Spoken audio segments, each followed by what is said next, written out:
Hello my dear students. चलिए इधर उधर ध्यान मत भटकाइए, ज़्यादा वीडियो की खोज में मत पड़िए, क्योंकि अब आपका डॉक्टर सर लेकर आ गए हैं किसके विषय में, डीडीटी के विषय में। डीडीटी क्या है, क्योंकि आप लोग बहुत दिन से इसके विषय में खोज रहे थे यूट्यूब पर, अन्य जगहों पर, अपने क्लास में समझ में नहीं आ रहा था। चलिए मैं गारंटी लेता हूँ अंडरस्टैंडिंग करने की आपको। तो मैं उससे पहले कोई बात ना करते हुए आपसे मैं एक नारा लगाता हूँ, जो कि मेरा फेवरेट नारा है, जय जवान जय किसान। चलिए स्टार्ट करते हैं वीडियो की। कि डीडीटी पर संक्षिप्त टिप्पणी लिखना है।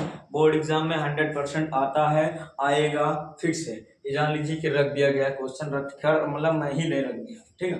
तो डीडीटी पर संक्षिप्त टिप्पणी लिखना है।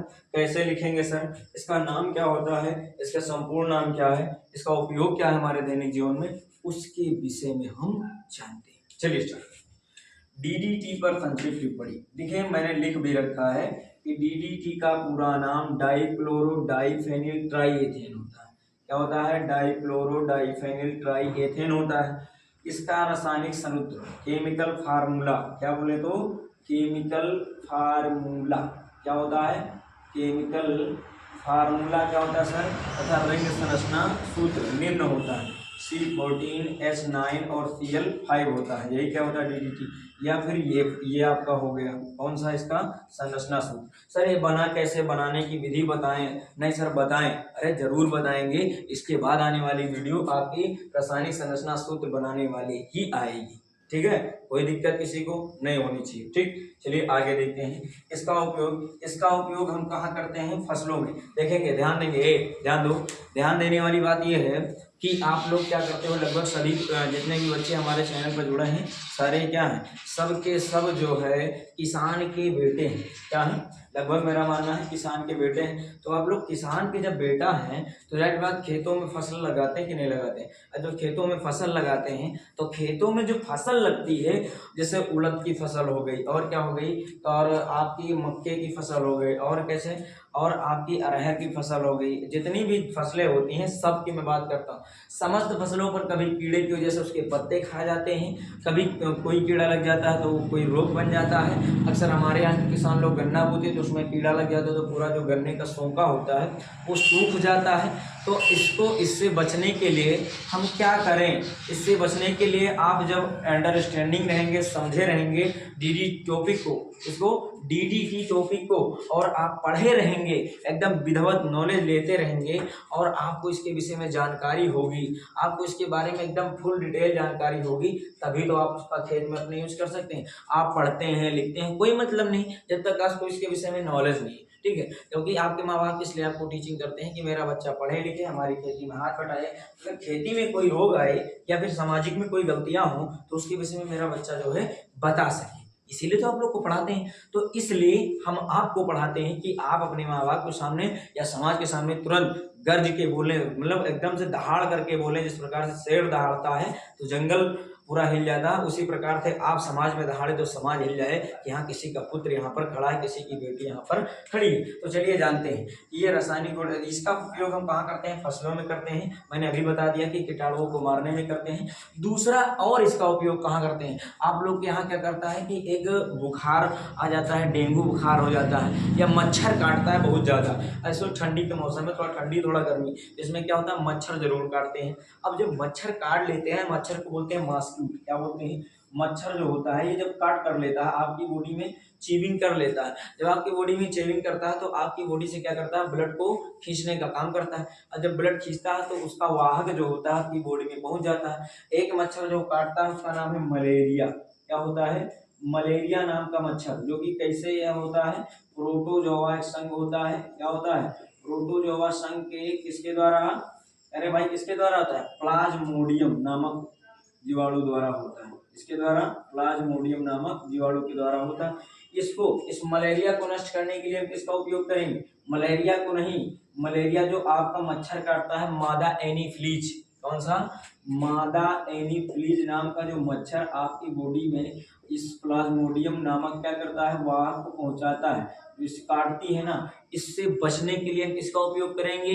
डीडीटी का उपयोग करेंगे, डाइक्लोरो डाइफेनिल ट्राइएथेन का उपयोग करेंगे अगर मच्छर से बचना। और किससे? कीड़े मकोड़ों से बचना है। जैसे आपकी नालियों में कीड़े मकोड़े हो जाते हैं, या आपकी भैंस के कभी आपकी भैंस अगर चोट खा जाए, बफेलो का काम करते हैं यानी पशुपालन का काम करते हैं या नहीं करते हैं, तो उसके अगर बॉडी में या कहीं पर भी कोई दिक्कत हो जाए तो हम किसका उपयोग करेंगे, डीडीटी का उपयोग करेंगे। अरे किसका उपयोग करेंगे भैया, डीडीटी का उपयोग करेंगे, डाईक्लोरो डाईफेनिल ट्राई एथेन का या डाईफ्लोरो भी कर सकते हैं। ठीक है, चलिए आगे देखते हैं। और इसका उपयोग हम कहाँ पर करेंगे, तो इस सबको मारने में। और इसका उपयोग, अच्छा इसका उपयोग सर क्यों है, अच्छा ये बताएं सर, हमने सुना है कि इसका उपयोग विश्व के स्तर पर बढ़ गया, यानी मतलब पूरे विश्व में यूज हो रहा है। अच्छा हमें नहीं पता था भाई। चलिए अब हम बताते हैं कि आपका एक युद्ध हुआ था, युद्ध का मतलब जिसे बोलते हैं विश्व युद्ध, क्या बोलते हैं, विश्व युद्ध। अब एक आपका विश्व युद्ध हुआ, तो प्रथम विश्व युद्ध कब हुआ, 1914 में स्टार्टिंग हुआ, 1918 में बंद हुआ। और द्वितीय विश्व युद्ध हुआ तो वह 1939 से शुरू हुआ और 1945 में क्या हो गया, अंत हो गया इसका। तो 1945 में जब द्वितीय विश्व युद्ध हुआ ना, तब उसके दौरान जो है कीटनाशकों को मारने के लिए किसका उपयोग किया गया, डीडीटी का उपयोग किया गया। किसका उपयोग किया गया, डीडीटी का यूज किया लिया गया। तब जब डीडीटी का यूज किया गया तो यह विश्व स्तर पर बढ़ गया, कहने का मतलब विश्व को लोग इसके विषय में जानने लगे, क्योंकि विश्व युद्ध हुआ इसके विषय में लोग जानने लगे। तब जब इसके विषय में लोग जानने लगे और ये काफी सस्ता था, क्या था, अब सस्ता भी था, अब लोग इसको क्या किया, खरीदना शुरू कर दिया, तो अपने देशों में ले जाकर जाने लगे। अब क्या हुआ, अब ये सस्ता होने के कारण इसको सभी लोग खरीदे, क्योंकि सब देशों में खेती होती है, सभी देशों में कीड़े मकोड़े पाए जाते हैं, तो उनको मारना तो पड़ेगा ना। और जब मारना पड़ेगा तो जाहिर सी बात इसका उपयोग करना ही पड़ेगा। अब जब उपयोग करने लगे लोग, तो होता क्या है, जब लोगों ने इसका उपयोग करना शुरू कर दिया तो ये बहुत देशों तक फैल गया। अब जाहिर सी बात हमारे लिए एक बीमारी निकली थी आप लोगों के लिए, उस बीमारी का नाम था कोविड-19। क्या नाम था, कोविड-19 नाम था, या फिर इसको क्या बोलते हैं, कोरोना वायरस बोलते हैं। क्या बोलते हैं, कोरोना वायरस। यह हम लोगों के लिए बहुत घातक, क्या था, बहुत घातक, जो कि चीन से चल करके आया था, वो तो आपकी अलग बात है, उसके विषय में डीपली नॉलेज अलग दे देंगे। तो कोरोना वायरस जो था वो चल करके आया, हम लोगों के लिए बहुत बड़ी घातक बीमारी हो गई। अब जब घातक बीमारी हुई तो ये कुछ दिनों तक तो चला, बहुत अच्छे से चला, अच्छे अच्छे लोगों को बीमार किया, मार भी दिया, जान भी ले ली। लेकिन अब जाहिर सी बात है, हम लोगों को कोई मारेगा तो उसके लिए हम कोई उपचार तो ढूंढेंगे। अरे बोले ढूंढे या नहीं ढूंढेंगे, ढूंढेंगे ना। तो अब जाहिर सी बात किसी से मेरा लड़ाई है, अब उसके लिए वो हमारे लिए कुछ काम करेगा तो हम भी उसके लिए काम करेंगे। अब जैसे कोरोना वायरस आया, हम लोग के लिए घातक बना, तो हम भी तो उसके लिए घातक बनेंगे। और हम लोग ऐसे व्यक्ति हैं कि घातक बनते हैं तो उसके लिए हमेशा के लिए बन जाते हैं। ठीक है, तो आप लोगों ने क्या तैयार कर दिया इनके घातक के लिए भाई, कोविड-19 के लिए एक वैक्सीन तैयार कर दिया। क्या तैयार कर दिया, वैक्सीन। आप लोग क्या किया, 2-2 3-3 ठोक वैक्सीन ठकाठक ठोकवा लिया, कोरोना वायरस भाड़ में गए। अब वही प्रोसेस आपके कीटाणुओं ने भी कर लिया, जीवाणुओं ने भी कर लिया, मच्छरों ने भी कर लिया। क्या कर लिया, जैसे आप लोग, क्योंकि उसमें तो संघ पाया जाता है, समूह होता है, उसमें भी कोई राजा होता है, कोई डॉक्टर है, कोई मस्त, तो वही प्रोसेस उसमें भी अप्लाई हुआ और उनकी प्रतिरोधक क्षमता क्या हो गई, बढ़ गई। और उनके ऊपर जब ये डाला गया तो वो नहीं मरते थे। क्या होते थे, नहीं मरते थे। अब जब नहीं मरते थे, आप अपनी फसलों में डालेंगे, अब फसलों में डालेंगे तो क्या होगा, अपनी भैंस को लाकर फसल को काट के खिलाएंगे। अरे गेहूं पैदा होगा तो भैंस को ला के खिलाएंगे, गाय को ला करके खिलाएंगे, तो गाय और भैंसों को ला करके खिलाया जाने लगा। अब जो उस फसल से क्या प्राप्त होता था, जैसे आपने गेहूं की फसल में डाल दिया तो गेहूं की फसल में डाला तो गेहूं उत्पन्न हुआ। अब गेहूं तालाबों में क्या होती है, मछलियाँ होती हैं। अब मछलियों को कुछ लोग मत्स्य पालन करते तो उनको गेहूं हो गया, चावल हो गया, ये सब चीज़ें खिलाया करते हैं। अब उसमें जो है क्या डाला है आपने, डीडीटी सब में डाल रखा है। गेहूं धान में क्या डाल रखा है आपने, डीडीटी। अब ये चीज़ क्या होता है, मछलियों के पास पहुंच जाता है डीडीटी। अब मछलियाँ क्या हो गई, मरने लगी। अब मत्स्य पालन बड़ा नुकसान, पूरा देश परेशान। अरे बताओ, मछलियों को नुकसान, करोड़ों को नुकसान हो रहा है, सोचने वाली बात है। अब देखिए, जब इतना नुकसान हो गया, अब अपनी भैंसों को खिलाने लगे आप लोग, भैंस को खिलाया, गायों को खिलाया, वो भी बीमार पड़ने लगी, उनके अंदर वसा पाई जाती है, वो वसा से क्रिया करने लगी। वसा से क्रिया जब करते थे तो और तेजी से बढ़ने लगा ये कौन, डीडीटी, जो बीमारी बढ़ने लगी। अब आदमी बहुत परेशान, बहुत भयभीत। तब संयुक्त राज्य अमेरिका, कौन, संयुक्त राज्य अमेरिका, अगर हिंदी में बोले, इंग्लिश में बोले तो यूएसए बोलते हैं, यूनाइटेड स्टेट अमेरिका बोलते हैं। क्या बोलते हैं, यूनाइटेड, लिख लेंगे full form, United state America. क्या, यूनाइटेड स्टेट अमेरिका। इसने क्या किया, 1973 में क्या किया, सन 1973 में इसके विषय में पूरा जानकारी लिया और इसको बैन कर दिया।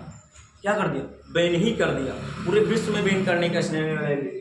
अब बैन कर दिया, अब जाहिर सी बात हमारी फसल अच्छी से तैयार हो रही थी, कीटाणु खा नहीं पाते थे, तो हमको तो दर्द होगा भाई। अरे भाई जहाँ हमारे खेत में 10 क्विंटल गल्ला हो रहा है, हम डीडीटी नहीं डालेंगे, कीटाणु को जीवाणु जितने भी बैक्टीरिया सब उसको खा जाएंगे, तो 5 किलो में गल्ला होगा, और 5 किलो का कौन हो, तो आदमी का होता है। चलिए हटाइए, हम नहीं मानते हैं अमेरिका को, हम डालेंगे डीडीटी तो डालेंगे, क्योंकि उससे मेरा बहुत बड़ा फायदा होता है, हम जरूर डालेंगे। अब कुछ किसान क्या हो गए, इसका उपयोग कर आज भी कर रहे हैं कुछ देश के लोग, लेकिन यूएसए जैसे देश के लोग इसको क्या कर दिया, छोड़ कर दिया, क्योंकि जैसे हम जीव हैं तो हमारे लिए हमारी जान प्यारी है, तो ऐसा अन्य जीव है इसीलिए उसके लिए भी जान प्यारी है, इसीलिए आज अमेरिका क्या है, वेरी वेरी टॉप लेवल पर है या नहीं। तो ये होता है डीडीटी का उपयोग, यूज ऑफ डीडीटी, डाइफ्लोरो और ट्राई एथेन, समझ गए ना। तो ये सब होता है, इसको अपनी देसी भाषा में लिखना है जैसे मैंने बता रखा है,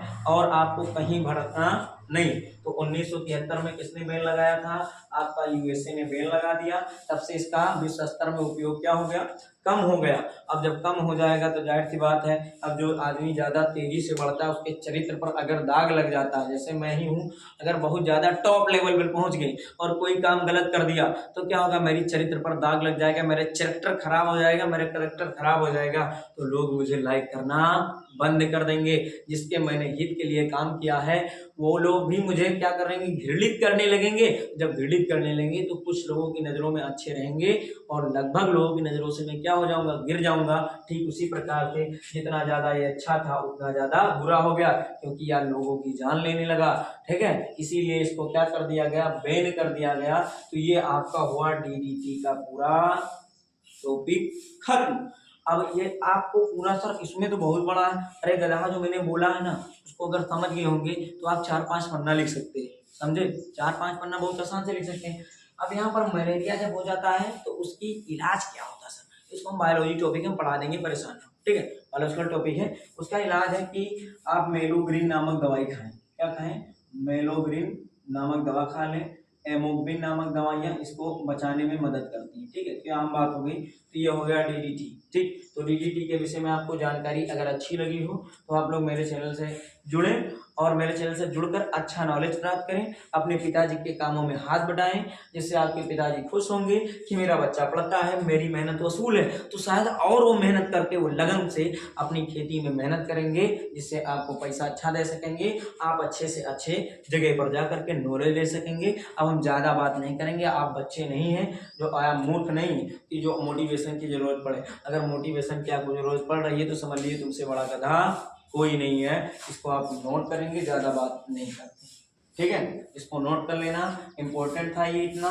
और आपको अपनी भाषा में लिखना है तो इसके अंदर भर दीजिए, 8-10 पेजों में भर दीजिए। चलिए अब नेक्स्ट वीडियो में मिलते हैं। नेक्स्ट वीडियो क्या आएगी सर, नेक्स्ट वीडियो आपकी आएगी क्लोरोबेंजीन का रिंग संरचना। तो चलिए चलते हैं, जय जवान जय किसान।